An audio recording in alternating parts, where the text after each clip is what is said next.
Pemirsa, sementara itu melalui sambungan telepon sudah ada Direktur Komunikasi Program Kartu Prakerja Panji Ruki. Selamat siang Mas Panji.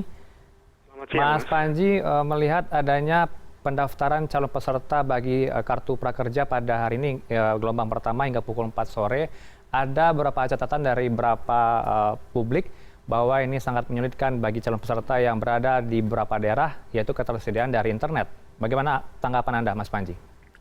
Baik, jadi memang kartu prakerja ini hanya diberikan sekali untuk setiap orang. Jadi karena itu jika memang masyarakat membutuhkan akses internet, ada dua solusi yang ditawarkan pemerintah, yaitu Menteri Dalam Negeri telah memerintahkan pemerintah daerah untuk menyediakan tempat-tempat di kantor dinas di mana dapat menyediakan akses internet atau alat elektronik yang terhubung dengan internet, sehingga masyarakat bisa mengakses pelatihannya di sana, atau bisa juga di tempat-tempat yang disediakan oleh Kemenaker seperti balai-balai latihan kerja.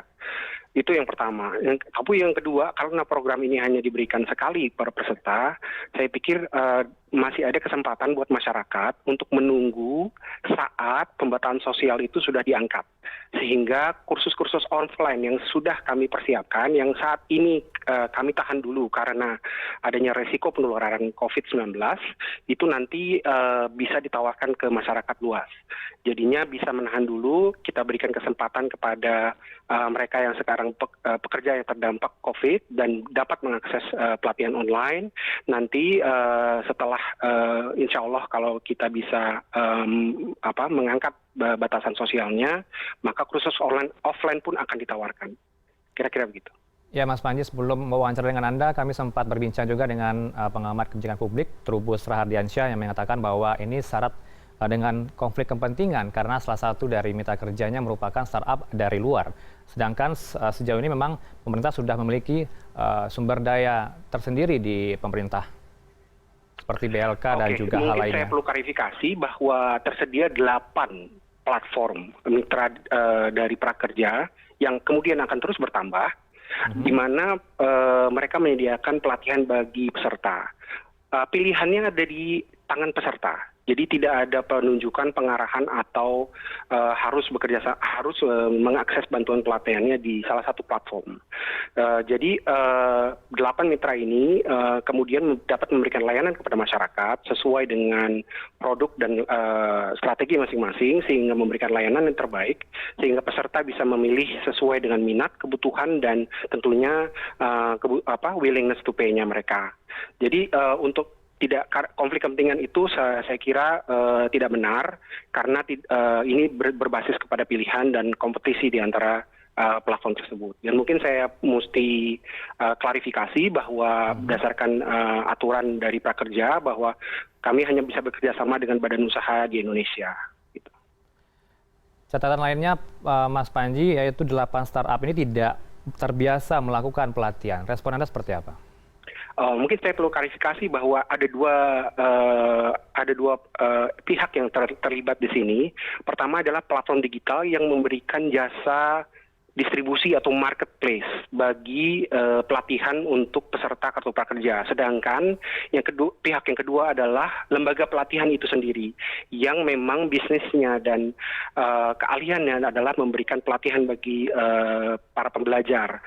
Jadi kita perlu pisahkan dua peran ini, dan lembaga pelatihan kemudian bebas bekerja sama dengan salah satu dari 8 atau semua dari 8 untuk memberikan layanannya atau tawaran pelatihannya kepada user-user dari 8 platform digital ini. Jadi saya perlu pisahkan dan klarifikasi bahwa peran platform digital ini adalah distribusi atau marketplace, sehingga masyarakat bisa dengan mudah mengakses dan membanding-bandingkan dan istilahnya browsing pelatihan sesuai dengan minat dan harga yang tentunya cocok bagi mereka. Mereka akan secara rasional akan memilih pelatihan yang mungkin lebih kompetitif, lebih efisien, dan sesuai dengan kebutuhannya masing-masing. Gitu. Tapi alasan penunjukan 8 startup ini seperti apa sebenarnya Mas Panji? sehingga menimbulkan pertanyaan publik. Baik. Jadi sebetulnya ini bukan penunjukan, Mas. Jadi ini adalah benar-benar kerjasama. Kami menanyakan platform digital yang bisa dan mau memberikan layanan ini kepada masyarakat. Di tahap awal ini saja, 8 ini siap bekerja sama dengan pemerintah. Kemitraan ini sifatnya terbuka. Bisa menambah, kami dan berencana akan menambah dari 8 ini, dan kami akan terus evaluasi apakah layanan ini, layanan dari platform digital itu kemudian diminati oleh masyarakat dan melalui rating, ulasan maupun transaksi yang terjadi, sehingga kita bisa melakukan evaluasi apabila platform digital ini kemudian tidak memberikan layanan yang baik atau tidak mengikuti kriteria dan syarat dari lembaga pelatihan yang mereka harus kurasi, tentunya itu bisa kami evaluasi, dan kami akan terus menambah platform digital, tidak ada penunjukan dan ini tidak tertutup gitu. Bagaimana antisipasi Anda atau tim untuk banyaknya keluhan mengenai akses internet beberapa daerah? Kita tahu bahwa semua jaringan internet belum tersedia di beberapa daerah di Indonesia, Pak Panji. Iya, memang saya akui yang Mas tadi katakan memang benar. Memang ini adalah kondisi yang pemerintah mesti hadapi dengan adanya resiko COVID. Pemerintah mengambil keputusan untuk memberikan layanan atau pelatihannya secara online dahulu. Namun kita akan terus mengevaluasi apabila telah lebih aman untuk adanya pelatihan secara tatap muka, maka kursus offline akan disediakan. Dan kami sudah siapkan ribuan kursus jenis pelatihan secara tatap muka di seluruh Indonesia, tidak hanya terpusat di satu tempat yang dapat diakses oleh masyarakat. Untuk di masa ini tentunya hanya masyarakat yang mungkin memiliki akses kepada internet dapat mengakses pelatihannya. Namun seperti saya katakan tadi, jangan khawatir karena manfaat kartu prakerja ini tidak diberikan sekali di depan.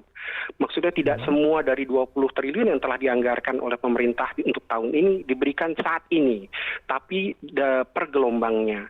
Jadi atau per minggu, satu gelombang per minggu. Artinya dalam beberapa waktu ke depan, jika memang sudah ada pelonggaran dari pembatasan sosial, maka masyarakat pun bisa mengakses latihan-latihan secara offline. Jadi saya bisa himbau bahwa mungkin masih bisa bergabung di masa-masa yang depan. Sampai saat ini sudah ada 5 juta pendaftar di kartu prakerja. Yang ini sudah hampir mendekati total kuota dari kartu prakerja sebesar 5,6 juta di tahun ini. Jadi ini mungkin menjadi rujukan bagi kita semua bahwa paling tidak sudah ada sekitar 5 juta dan terus bertambah yang bisa mengakses situs dan tentunya nanti bisa mengakses dari pelatihan secara online begitu. Singkat saja Mas Panji, apa saja mungkin persyaratan bagi para calon peserta ini biar lolos atau agar lolos verifikasi administrasi sehingga mendapatkan kartu prakerja? Baik, jadi secara umum persyaratannya adalah simple sebenarnya, adalah di atas 18 tahun karena itu adalah definisi angkatan kerja gitu, dan tidak sedang kuliah atau sekolah formal. Itu sebenarnya, dan mengikuti pendaftaran di situs prakerja.go.id. Di saat mengikuti pendaftaran, para peserta atau calon pendaftar itu harus menyelesaikan tes kompetensi dasar dan motivasi, melakukan mengisi data dirinya dan akan diverifikasi ke kementerian dan lembaga terkait perihal syarat untuk umur dan status sekolah dan kuliahnya.